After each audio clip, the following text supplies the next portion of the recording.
Lollyho everyone, this is my video of how I sculpted the Umbreon from Pokemon out of Polymer Clay. This is a recording of my stream as usual, so it might be that not everything is totally in focus. I started out making a wire armature as usual, which I measured on my Vaporeon sculpt because these two sculpts are meant to go together. I'm making a rough animal shape from the wire and then secure the wire with quick steel, a fast hardening 2-component epoxy clay.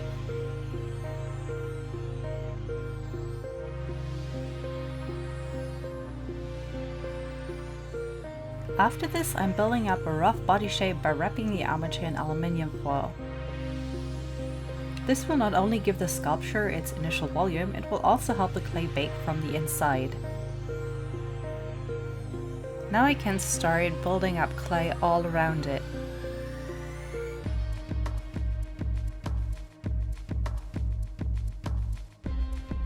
Before I actually wrap the legs in clay, I give them their final shape.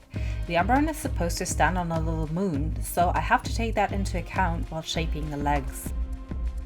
After the legs are shaped and clipped into appropriate lengths, I can start building up the legs of clay and refining the body.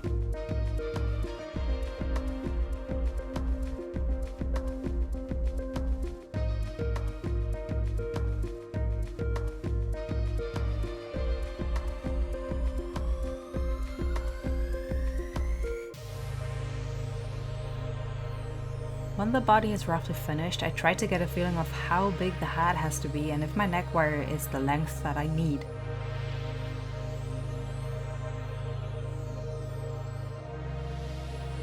For a better grip for the clay, the hat is also getting a small core of quick steel epoxy clay. When the quick steel has cured, I sculpt the actual hat and try to get the sculpture as smooth as possible.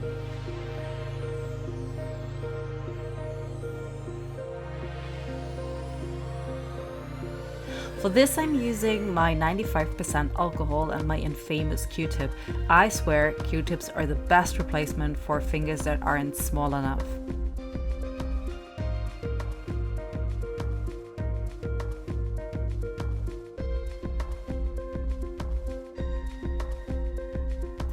Before the Umbreon goes into the oven for the first time to be baked, I give it a little snout and nose. Also I fix wires as course for the ears into its head. Then it's baking time. The next session started with sanding the body to remove some dents and scratches. I'm using a sanding sponge, but it's still very hard to get into all the little edges of the sculpture. Once I'm done with sanding, I start sculpting the feet. I left these out so far because when the clay only has wire to hold on to, it starts to move around a lot and it doesn't stick very well. So it's way harder to do legs and feet in one go.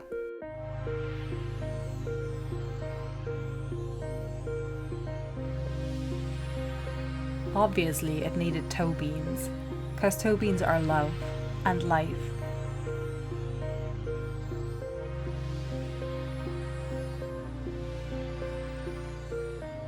Next up are ears. So I cut the armature wires professionally, not equally long, because that would be too easy, and make little clay sausages I put onto them. I'm using Cosclay for those parts because Cosclay stays flexible and doesn't break, which is very helpful with sticking out ears and tails and feet.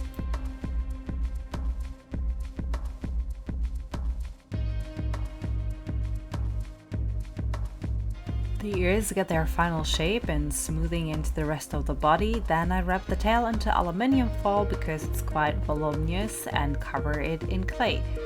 In the end it looks suspiciously like a banana. I don't know. The person I made this Umbreon for asked me if we could give it some fluff, so it looks a bit furry. To achieve this, I added some anime type fluff to the chest, the knees, the elbows, the ears and the tail.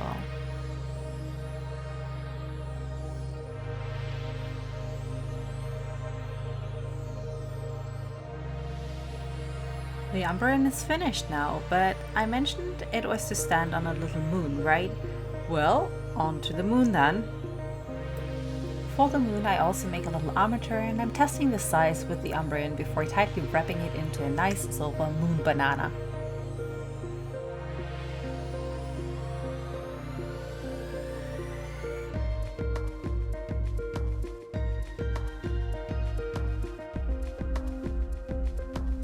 I'm sparing you the process of wrapping it into clay, just mentioning I made the tips of Cosclay so that they can't break easily.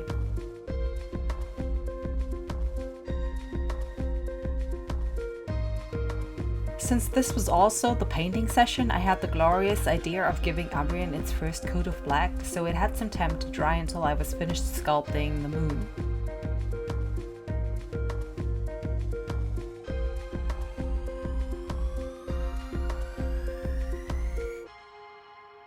Back to the moon, a whole lot later, after a lot smoothing, I decided to put some craters on it, not necessarily for it to be more realistic, because, well, it's not, but for some texture and fantasy look. So I made some clay sausage rings, I smoothed them out, and I put some creases in them.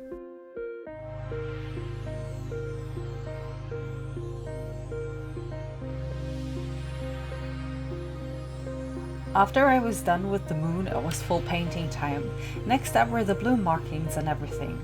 As I mentioned, we wanted the Umbreon to look a bit furry, so I frayed the markings at the edges to simulate hair.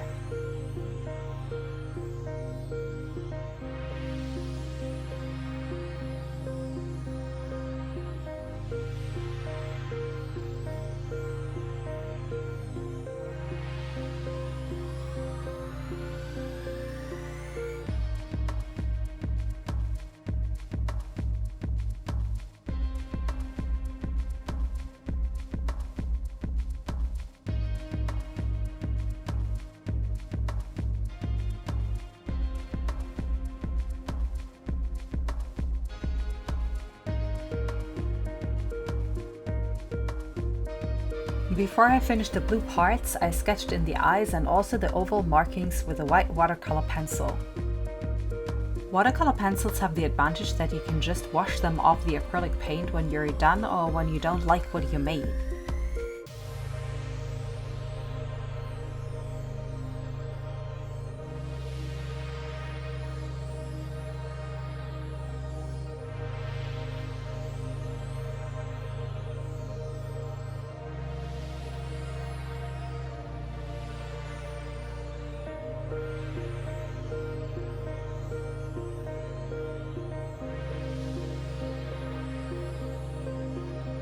For the eyes, I wanted a distinction between the iris and the rest of the eye, so I painted the rest in a light yellow and then added the iris on top with a more orangish yellow with a slight gradient for more liveliness.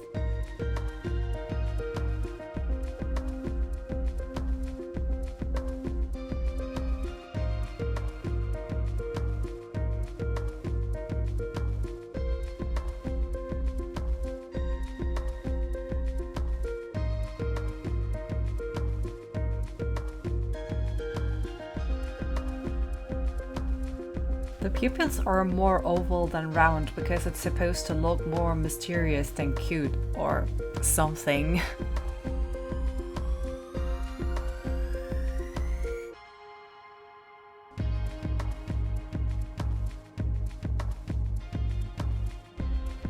While the pupils dry, I painted the markings on the backside before my favorite part, putting highlights into the eyes. A drawing and a figure becomes so much more alive with highlights in their eyes.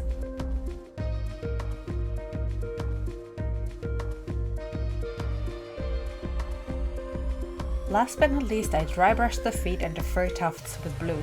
Later the feet got full galaxy dye because the person I made it for wished for it, and I love that idea.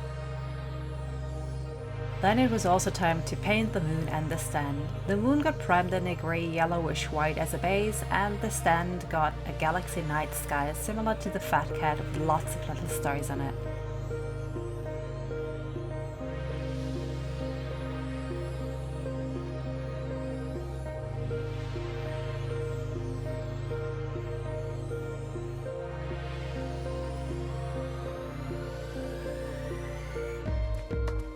After the first paint on the moon was dry, I gave it a few washes with a dark grey to emphasize the structure and then dry brushed multiple layers of pure white until I liked the texture of the paint.